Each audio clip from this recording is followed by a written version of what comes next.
Hi there, and welcome back to lesson 20, believe it or not, of the Dead Earth game development series, brought to you by myself, Gary Simmons, and the Game Institute. Now, in this lesson, after 5 pretty rigorous lessons where we wrote lots of code that we were unable to test or see the fruits of our labor, we're going to start writing the actual script, such as the idle state, the patrol state, etc., that we can drag onto Zombie Jill and start to see something happening on the screen in response to all of our hard work. Now, you are reminded that if we open up Omni Zombie Jill, so that we see her child hierarchy and we select the AI entity game object, it's this game object that contains the animator, the capsule collider, and indeed the AI zombie state machine itself. But we can see if we look in her inspector that although we've configured her state machine to start off in the idle state, we have added no child states to Jill yet. So when the zombie state machine starts up and it tries to search for the states on its game object, it's not going to find any. Now, of course, we've written quite a lot of the plumbing for our child states that we're going to write from here on in. We wrote the AI state class, and we wrote the AI zombie state class, which is derived from AI state. And they contain a lot of the shared functionality that is going to be used by all of our states. But they were abstract classes that didn't implement all of the functions that were laid out in the AI state class. So, for example, if we go into the assets folder in our project view, drill down into the Dead Earth folder, into the scripts folder, and into our AI folder, there is our AI zombie state class that we wrote in the last lesson. But you'll see if I select Jill's AI entity game object and then try and drag that AI zombie state onto it, I'm going to get an error. And that's because we can add AI zombie state because it is an abstract class. It isn't a complete class yet. So what we're going to do first of all in this lesson is we're going to write the first actual fully complete child AI state, which is going to be the idle state. Now, the idle state is the most simple state of all. It basically just sets the speed of the zombie to 0, which is going to cause in its animator, we call up Jill's animator, it's going to call the idle animation clip to play, and it's just going to stay in idle for some period of time that we are going to specify in the idle states inspector. And then once that time has expired, the idle state is going to transition out of that, and the zombie is going to transition into a patrol state where it's going to start patrolling waypoints in its AI waypoint network. However, although the idle state is a very simple state, it's a great first state for us to write because we get to see how these states plug into the system as a whole that we've written so far. We get to see how the state machine interacts with the state, and we also get to see what the state does with respect to examining the audio and visual threats that have been compiled in that update and how it uses those to transition out into different states. So what I'm going to do, first of all, is I'm going to go into my scripts folder, which is inside my assets/Dead Earth folder. I'm going to drill down into my AI folder where all of my AI scripts are. I'm going to right click, and from the context menu that pops up, I'm going to create a new C# script, and I'm going to call this AI zombie state underscore idle 1. Now, why do I call it idle 1 and not just idle? Well, because the nice thing about this AI system is that you might create 20 different zombie idle scripts that all behave in completely different ways. And this system doesn't care. You can drag and drop them onto the various objects in your world to have the zombies behaving in different ways. So I like to call all of the states that I create with a 1 on the end so that later on if I create a second version or a third version or a fourth version, I know which one is which. So I'm going to open up now AI zombie state idle 1 in MonoDevelop. And the first thing we're going to do is we're going to remove that boilerplate stuff. We don't really need that. In fact, our states are only really derived from MonoBehavior so that we can add them to a game object, but we don't implement any of Unity's magic functions such as start or update. So there's never a case where functions in our child states are ever directly called by the Unity engine. So I'm going to delete those. And of course, AI zombie state idle 1 is not derived from MonoBehavior. It's not even derived from AI state. It is derived from AI zombie state, which of course is itself derived from AI state, which is itself derived from MonoBehavior. So if I save this off now and go back to Unity, you're going to see we get an error.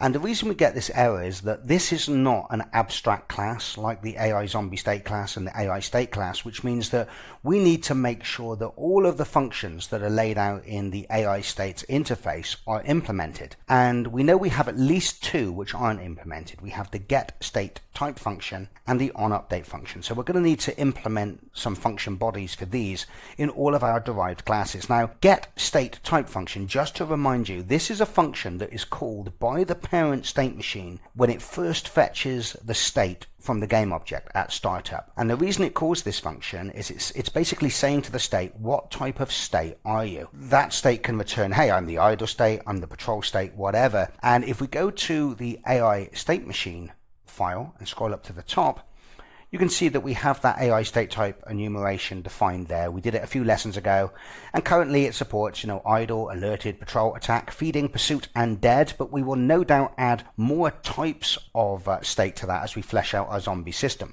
So in the case of our idle state that we're writing now, we want this to return AI state type idle. And then what the state machine will do is it will say, hey, this is the idle state, and then it will use that AI state type idle to store it in a dictionary. AI state type idle becomes the key, and of course the value in that dictionary is the actual state itself, a reference to our AI zombie state idle 1 object. By the way, I'm sure you know this, but the reason we didn't get errors like this when we were creating our AI zombie state and our AI state classes is that both of those classes were described as being abstract classes. So we were letting Unity know that, hey, we don't expect this to be a fully complete class yet. There's going to be derivatives of this that are going to fill in the missing pieces. But in the case of our idle state, it's not an abstract class. We need it to be directly instantiatable. We need to implement those missing functions. So I think I'll go back to the AI state base class and I'll copy over both of those methods now, so I don't have to remember what the signatures are, and we will paste them into the body of our idle class like so, changing abstract to override like so, and we'll put some function bodies in there as well. So of course, for the get state type function, we just need to return the AI state type, which most closely resembles the type of state this is. So we'll just simply return AI state type idle like so. And what I'll do, just so that we can see when we press play that this mechanism is working and that it's being correctly called by the state machine, is I'll put a debug log in there. Okay, and that is that function done. All of the get state type implementations and all of our states will literally just be this. So when we're creating our patrol state, that will return AI state type dot patrol, and when it's the attack state, attack, and you get the idea. Now, the other function that we have to implement, where most of the cool stuff is going to happen in our other states, is on the on update function. This is called by the state machine with each update so that the current state has a chance to do what it wants to do. Now, the reason it returns an AI state type is you are reminded that when any state wants to transition into another state, it simply returns a state type from its update function that is not its own state type. And if it wants to stay as the state with focus, then it just returns the state type that matches its own state type. So just to remind you where that happens, if I call up our state machine and scroll down to the update function, like so, you can see that right at the top of that function, assuming we've got a current state, so let's assume that everything is started up correctly, and now our idle state is the current state that this reference is pointing to. Then the first thing the update function does is it calls the current state's on update function. That allows the state to do whatever it wants to do, but it also returns the state type. And what we say is if the state type is different from the current state type, then this state is trying to indicate to us that it would like us to transition into a different state. But if it does return its own state type, then none of this happens, and all this function does is literally just call on update. So what we'll do is we'll go back to our idle state, and for now we'll simply return AI state type idle, like so. But of course, it's in this function in a moment that we're going to look at the audio and visual threats, and based on what they tell us, we may return something different from this function. We may return attack or pursuit or patrol. And from the code we just saw on the state machine, we know that that's going to cause a transition from this state into the new state. So even with just this bare framework in place, things should start working now. Okay, so with ZombieJill's AI entity selected, what we can now do is we can now drag our AI zombie stay idle script onto Jill. And if I close up some of the other things on Jill so we can see things a little bit better, we can now see that we have our state machine and we have our first state. So when we press play, the state machine is going to find that this script is on its game object. It's going to examine it. It's going to find out it's the idle state, and this is going to be the current state that we want to start in. And then with each update, it's going to be calling this script, the idle script update function, which we know at the moment does nothing except return idle, indicating to the state machine that we want to stay in the same state. So when I press play now, we should just see Zombie Jill stuck in our idle animation, and we should see in our animator that we're just in the idle state indefinitely. Oh shit. Oh, the moment I've been dreading has come to pass. Where all of that code I've been writing for the last 5 lessons, I press play and it doesn't work. Well, we can see straight away that she's not staying in the idle state, she's in the locomotion state. And we can also see in the game view that Jill is in the locomotion sort of animation. So that was hideous. And not only that, I also had an error here. Well, first of all, why is the getState type function being called twice? That's called from the state machine in its start function, isn't it? Let's have a look at that. Oh yeah, actually that is correct. It should be getting called twice, because you'll notice that once we've fetched all the states from the game object, we then loop through all of those states, and we first of all call getStateType just to make sure that that state type doesn't exist in the dictionary, and then we use it again to store it in the dictionary. So it's perfectly okay that that function is being called twice. It's not being added to the dictionary twice, but we've also got a null reference exception here in the setStateMachine function. Once again, you're reminded that from the AI state machine's start function, once it stores the state in the dictionary, it then calls the state's setStateMachine function, passing in a reference to itself. So how can a reference to itself be null is the answer, is the question, should I say. So once again, if I call up where the setStateMachine function gets called, I can't see anything wrong there. Ah, I got it. Bloody hell. What a knobhead. Okay, so I'm sure you've probably spotted this weeks and weeks ago, because this function was done ages ago, right? So you've probably been sat there patiently waiting for this bomb to explode. But obviously this setStateMachine function is called by the state machine on its charged states to set a reference to itself, which it passes in this state machine local variable. And of course, the whole idea of this function, when it calls the base class, is to store this reference in its state machine with the underscore member. But what I've done is I'm actually using it prematurely. That's not supposed to have the underscore there. I'm supposed to be checking the type of the variable reference that we've passed into the function as the parameter, not its own internal storage of that reference, because we haven't set it at this point. If I delete the underscore, I do the check on the local variable that's passed in as a parameter, and then if it is of the correct type, AI zombie state machine, I then call the base class implementation, passing in that state machine reference, which then sets it internally, as you know, in its class member, in its underscore state machine. So that should get rid of that. I don't think that should have caused the locomotion behavior, though. I think it's just one of one of many bugs. Okay, so we haven't got that horrible null exception reference anymore, but it's still going into locomotion. Let me press play again. Oh, that's strange. Well, you'll notice when I press play and press pause, speed is set to 1.6. Now obviously we haven't implemented all the code to the idle state yet. And one of the things the idle state is going to do in its onEnterState function is it's going to set the speed of the state machine to 0, because we're not moving in a idle state. And we know that this will set this speed in the animator to 0, because that's what the state machine does, right? It takes the value that the state set and then passes it into the animator.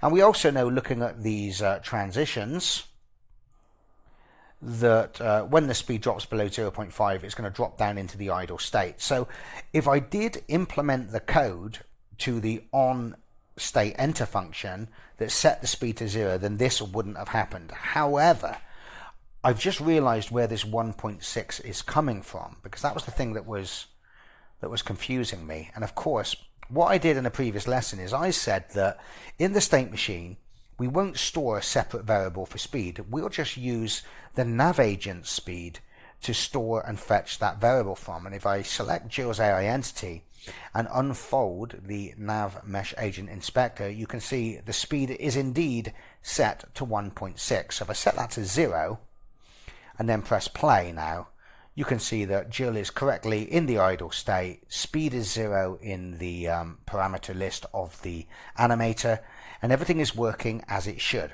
However, what this has done is it's raised a slight concern, and I've changed my mind about using the speed property of the navmesh agent to store our animator speed. Now, the reason I say this is because there may well be times in our states where we want to set the speed to 0, but we still want to know where the zombie wants to be heading to, where the nav agent should be heading to.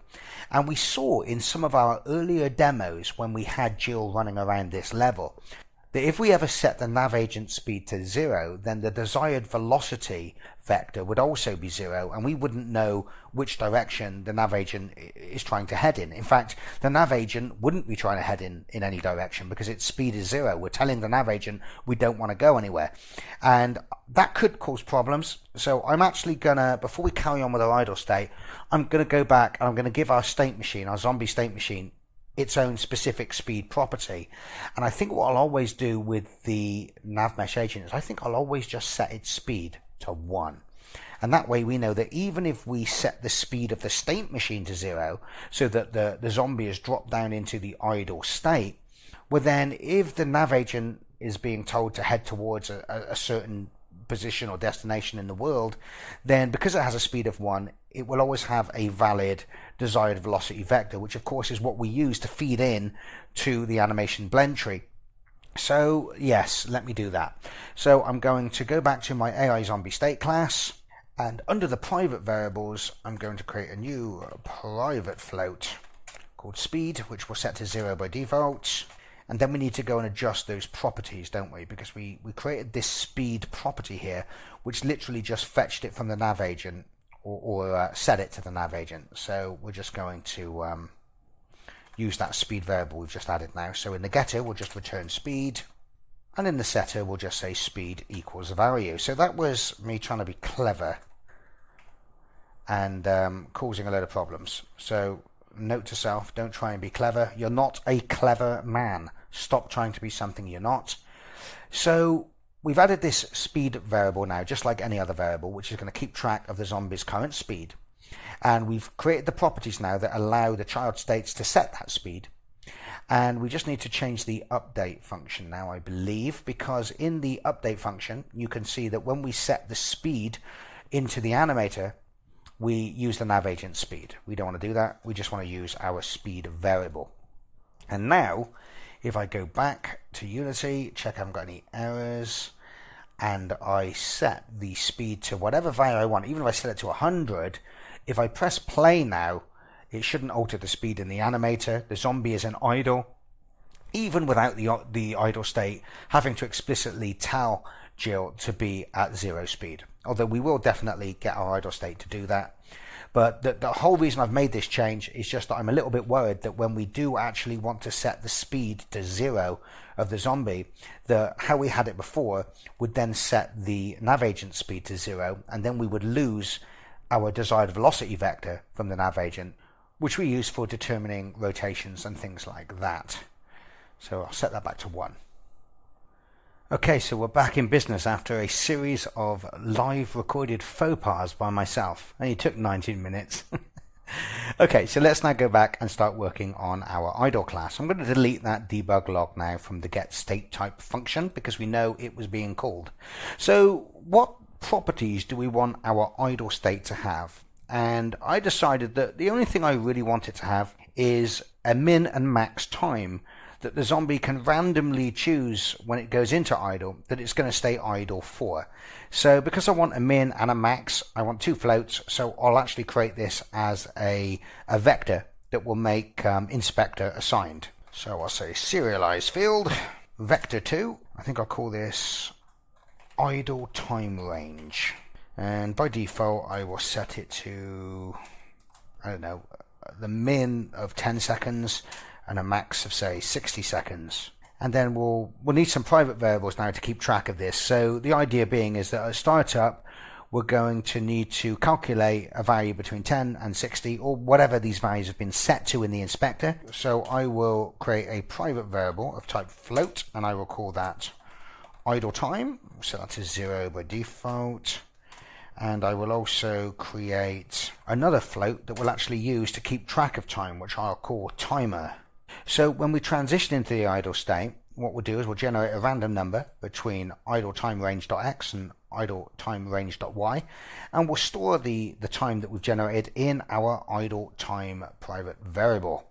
So that's how long we're going to stay in idle if nothing more eventful happens before we transition out into a patrol state. And we're going to use a timer to keep track of it. Now, we saw many moons ago when we created our AI state class that there are several functions that we can override to tap into various parts of the transition process. And one of them is the onEnterState function. It doesn't have to be implemented in the child classes. It has a default function body in the base class. But you generally want to override this method because this is where you set up the state. So in our case, that's where our idle state is going to generate that random number for its idle time, set its timer to 0 and so on. So let's copy that out, and then we can paste that into our idle script. I'll put it between getStateType and onUpdate. I'll put it there. And of course, I will replace virtual with override, like so. So remember, going back to our state machine's update function, we can see that whenever we transition into a new state, where is that function? Where are you? There you go. Okay, so in the update function of our state machine, we can see that if we do have to transition into a new state, then one of the first things we do is we call exit state of the previous state, which doesn't apply the first time round, obviously. And then on the new state, we call onEnterState. So that's the first time we go into the idle state, that function is going to be called, and it's going to give our idle state a chance to do something. So just to check it's working, let's go back to our idle state, and in the onEnterState function, let's just do a debug log, and we'll put entering idle state. Dun, dun, dun. And then when I save that, press play from inside the editor, we should see in the console window, if I clear it, and there you go, one call to the onEnterState function, which outputs entering idle state. Then it just stays in the idle state because we haven't got any states to transition into at the moment other than idle. Okay, I'm going to leave that debug log in there actually because it's pretty useful, and we'll do that with all of our states so we can see when we're entering and exiting states correctly. So I think the first thing I'm going to do in here, just because it's well mannered, is I'm going to call the base class implementation. Now, of course, we know that the base class implementation of this function does absolutely nothing, but I like to call it anyway because it needs to be well mannered, because we may decide at a later date that we do want to add some stuff to the base class implementation. So I think we should call it just to be safe. I think the next thing we should do is just a little safety check and just say, look, if we haven't got a valid zombie state machine at this point, then let's just return because there's nothing we can do. And the next thing I'm going to do is I'm going to generate that random idle time. So I'll say idle time equals, and we'll use the random.range function, and of course the minimum range is idle time range.x, and of course the max time range is idle time range.y, and we'll set the timer to 0.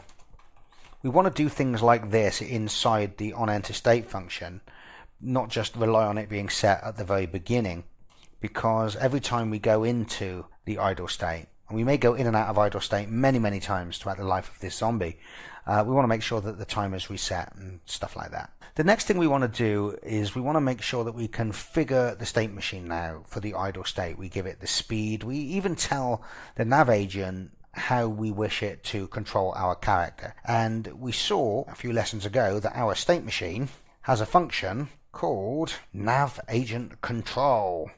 and it takes two booleans. It's just a way of us telling the state machine we want the nav agent to control our position and our rotation. Now, in nearly every single case, and we've covered this to death in previous lessons when we were creating our little demos, we're going to almost always have the nav agent controlling the position of our game object, but we're not going to have it controlling the rotation. The rotation is going to be controlled either via the root motion in the animation, or if we're in a running state and we need more accuracy, by rotating the object ourselves in our actual state, so we can make it face very quickly towards where it's supposed to be heading. So in almost every state that we implement, we're going to be setting the position update to true, meaning we do want the nav agent to update the position of our game object, but false for the rotation. Now remember, although we're saying the nav agent updates the position of our game object, it's not quite as simple as that, is it? Because it is responsible for updating the position of our transform, but it does that based on the velocity of the nav agent, which we override and set based on what the animator tells us is the root motion. So the animation speed drives the nav agent, really, and then the nav agent is just responsible for updating the position of the game object. Oh, it's all confusing, isn't it? So we're going to probably see this line in the onEnter state of all of our child states, but I don't want to assume it and hard code this in the zombie state machine, and that's why I allow each child state to turn on and off nav agent control on a per state basis. So we do want position update, but we don't want rotation update. Next thing we want to do is we want to set some of the properties of the zombie state machine. For example, we want to set the speed to 0. We also want to set seek direction to 0, right? Because we're not going to be seeking left or right in the idle state. That's seeking, isn't it? And we just set that to 0. Remember, that's the parameter in the animator, where if it's set to -1, we seek left, we turn on the spot left. If it's set to +1, we turn on the spot right. And we also want to tell the zombie state machine that we're not currently feeding, so we'll set its feeding boolean to false as well. Now, of course, you could say, well, we don't always have to tell it that, feeding is set to false, because if we weren't feeding before we went into the state, then we're just resetting a false value. But to be safe, you never know when you're transitioning into a state what you're transitioning from. So it's always a good practice to always make each state in its onEnter state function explicitly set the properties of the zombie state machine so that its behavior can be manifested visually correctly. I think there's one more thing that we want to do, which is if we've just transitioned into the idle state, then if there was any previous target that we were pursuing, we want to clear that target, because when we're in the idle state, it means there isn't a target. And of course, if we're in the idle state and then the visual and audio threats are processed again, then a new target will be set anyway in this state's update function. But when we first go into the idle state, we're going into that state because for whatever reason we've decided we no longer want to pursue any previous target, or there is no target. So we'll just say zombie state machine dot clear target. And if you remember, that was the function that we implemented when we first created our AI state machine base class, that just clears the target and disables the sphere collider, that little target trigger that we run towards. Because remember, the target needn't be a hostile threat, it could just be a waypoint that we're heading towards. And if for whatever reason we've decided that we no longer want to be on patrol, we want to drop out of patrol and stop heading towards a waypoint and drop down into idle, then we've dropped into idle, so we should clear that target. There you go. So these are all about configuring the state machine, and this is about kind of configuring the variables for this particular state while it's active. I'll just save that off, check I haven't got any errors, because let's face it, things haven't gone entirely well today for me on that front. Just press play, check nothing blows up. Yeah, we're in the idle state. And you can see that if before I press play I was to set feeding to true and I set seeking to -1, then the sheer fact that we've gone into the idle state turns those things off. Then there's probably some other things I need to set. I probably need to set crawling to false as well and set attack to 0. And this code block is probably something that we'll largely copy and paste into other states and then just tweak the values. By the way, we don't have to set crawling. You may remember from a few lessons ago, the crawling property is actually something that's managed by the state machine, not by a child state, based on damage that's been done to the zombie's lower half, its legs. So now let's work on the update function where things get more interesting. So the update function of any of our states really boils down to two tasks. The first one is examining the audio and visual threats and deciding whether a transition should happen to another state based on how they are set, or if the transition isn't needed, how that state continues to update the object. So in the case of, for example, when the object is patrolling and we're in the patrol state, that's going to be responsible for keeping the zombie's body rotating so it's looking towards its steering target. In the idle state, however, there is really not an awful lot to do. It checks the states and, based on how they're set, returns a transition into another state, and if a transition isn't needed, then it simply updates the timer.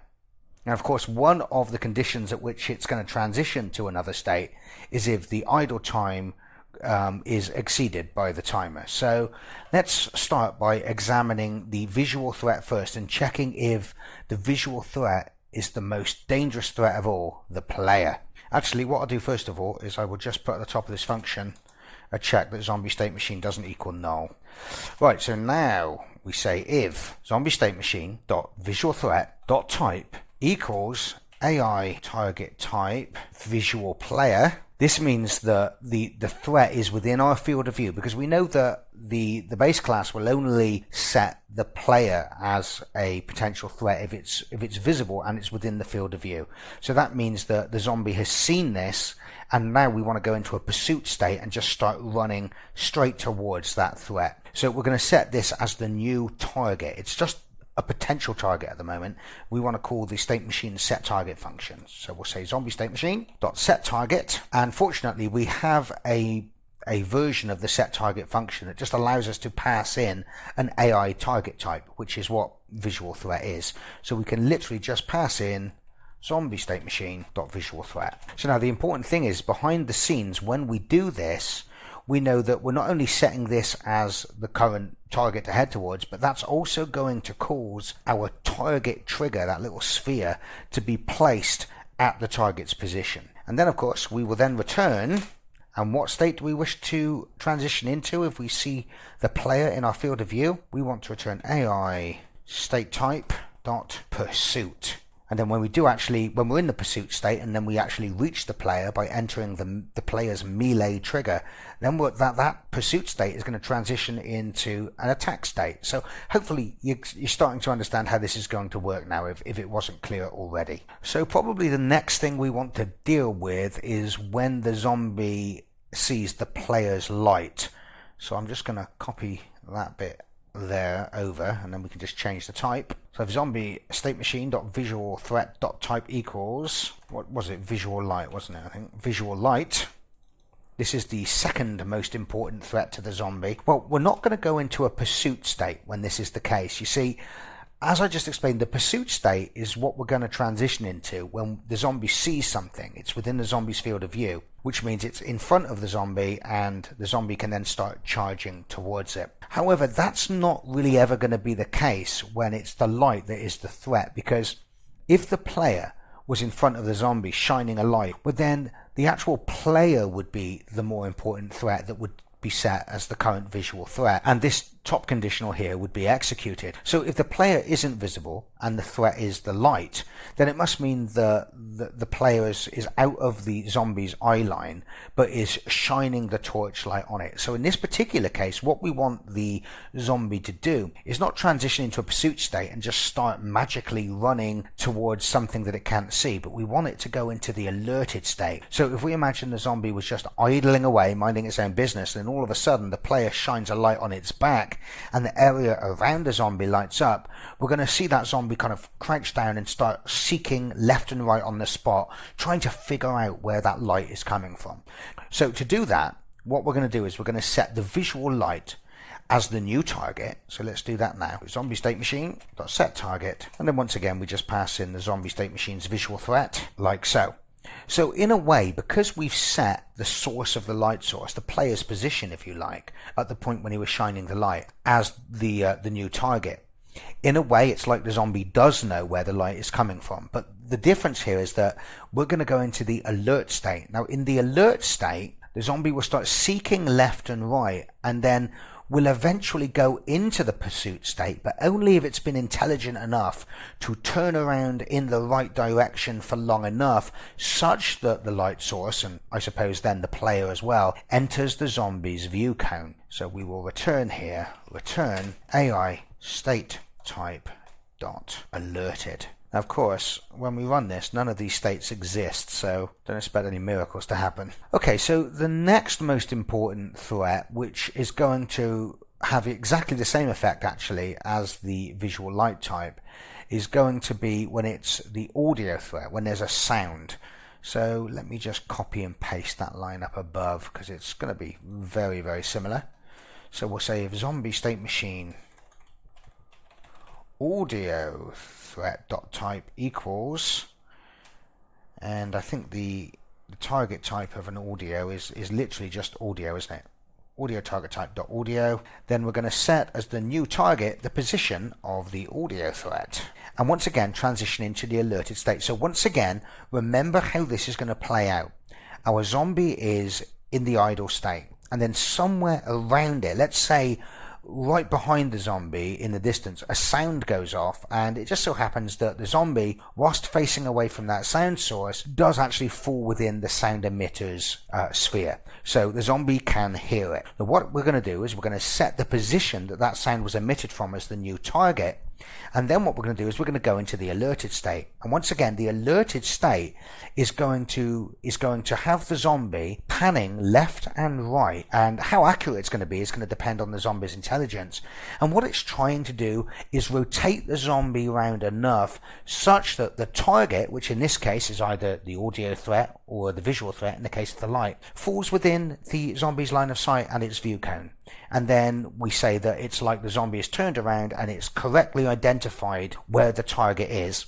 And then the alerted state, whenever this happens, be it a light source or an audio source, once its current target falls within its view cone, it will then transition into a pursuit state, and the zombie will start running toward that the source of that threat.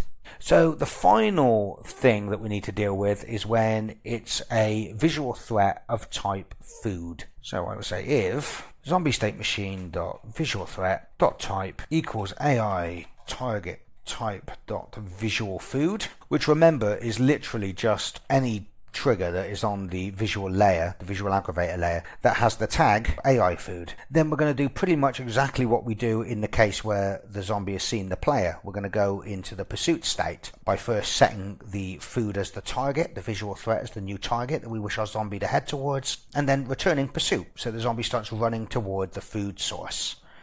Okay, so we've now dealt with assessing all the threats and what transitions should happen based on the state of the audio and visual threats. However, if there are no threats or there is no need to transition, then we just need to perform the processing for this update of this state. And that's going to be pretty simple. We're just going to say timer plus equals time.delta time. And then we're going to say if timer is larger than idle time, then return AI state type dot patrol. Save that off. Okay, now nothing's going to happen yet except us trying to transition from idle into a load of states that don't exist. But what I'm going to do for now is I'm going to select the AI entity, and in the inspector I'm going to set the idle time down to something really small, like 5 and 10 seconds. So it's going to be an idle time somewhere between 5 and 10 seconds. And just to check that this is working, the whole bit that kind of keeps track of time is, although we can't actually transition into a patrol state, because there is no patrol state, we'll debug log that is our intention. Going to patrol. Okay, so if I run this now, we should at least, none of these should be activated above, none of the threat assessment code, because we haven't created any threats yet, but this code should activate, and we should at least see this debug log print once the idle time has been expired. And of course, when we return AI state type patrol, our code isn't going to be able to go to a patrol state because it doesn't exist. So let's press play.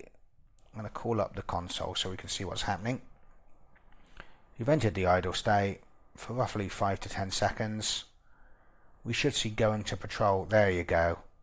And you'll notice what happened as well, that when we said going to patrol, we returned that we wanted to go to the patrol state. The patrol state didn't exist, so by default the state machine says, I can't find the state you want to transition to, so I'm just going to transition into the idle state.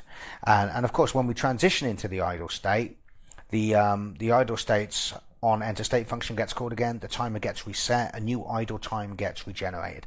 So just looking at our update function, once again, just to kind of give it an overview, you can see that if the visual threat is the player, we process this first. If it is the player, we set this as the new target and we go into pursuit mode to start the zombie running towards that target. If it's a light source, then it means somewhere out of sight the light is being shone on the zombie, and the zombie should go into an alerted state. So we set the target as the light source's origin, and then when we go into the alerted state, that state is going to seek the zombie left and right, trying to align it so that the visual threat, which in this case is the light, falls within the view cone. And when it does, the alerted state will then transition itself into the pursuit state, and the zombie will start heading toward the light source. In the case where an audio emitter makes a noise, we basically have an audio threat which we set now as the new position of the target. So when we go into the alerted state, what the alerted state is going to be trying to do is rotate the zombie left and right, trying to get the position that the sound was emitted from within the zombie's field of view. And if it does manage to do that before the alerted state times out, because the alerted state is going to have a kind of 5-6 second timer on it also, it will then head towards the target by transitioning into a pursuit state. However, if our zombie hasn't got much intelligence and it's just randomly turning left and right, not being able to ascertain where the sound source is coming from, we won't go from the alerted into a pursuit state. We'll just drop back into either an idle or more likely a patrol state. And then of course we have the least priority threat, which is food, which is not really a threat, more of a treat, I would say. Then we set the position of the food as the new target, and then we go into the pursuit mode, which is going to start the zombie running toward its target. Now, assuming none of these are activated, we want to stay in the idle state, at least for now, so we update the timer. And if the timer has now exceeded the idle time that was calculated as we entered this state, then we know that we've been in the idle state long enough and we should resume patrolling by transitioning into the patrol state. So we return AI state type patrol. Now, if the timer has been updated and the idle time hasn't been exceeded, and none of the threats above have caused us to transition into a different state, but then we just want to stay in the idle state. There's nothing happening. Really, we just want the zombie to keep doing its idle animation, and we just want to keep track of time until the patrol state is necessary. So that's pretty much that. That's our idle state done. So what I'm going to do now is I am going to put some comments on this so that when you download the script, it is a bit more readable. Now, I know it doesn't really show a lot. It doesn't also show us implementing the on-exit state.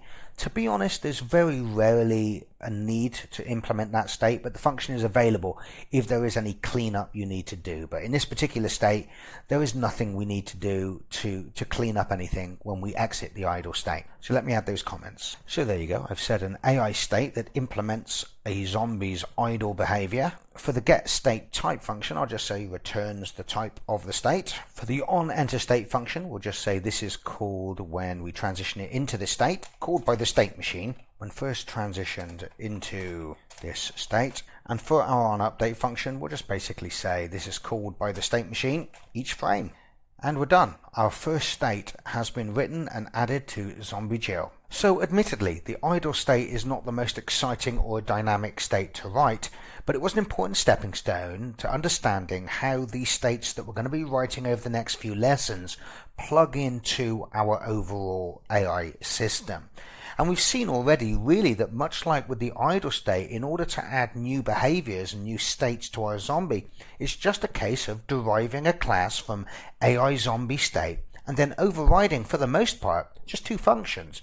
The onEnterState function, which is going to be responsible for configuring the parameters of the animator initially, and by setting these parameters we're going to cause transitions to happen in the animator and a new animation clip to play, and then of course overriding the update function of that state so that we can assess the threats and transition into the various states that we want to transition into, and of course perform the default processing for that state. So like I said, in the case of a patrol state, that might just be keeping the zombie rotated such that it's always facing or slurping quickly towards the steering target. I'm going to leave it there because time's moved on, and I am trying to get my videos a little bit shorter because I think people do better when they take things in slightly smaller pieces than I've been delivering them. So when we come back in the next lesson, I'm going to implement the patrol state, and if we've got time, we may or may not, maybe even try and squash another state as well into that lesson. So thanks for listening, guys. This has been Gary Simmons of the Game Institute and the Dead Earth series. I will see you next time. Bye bye now.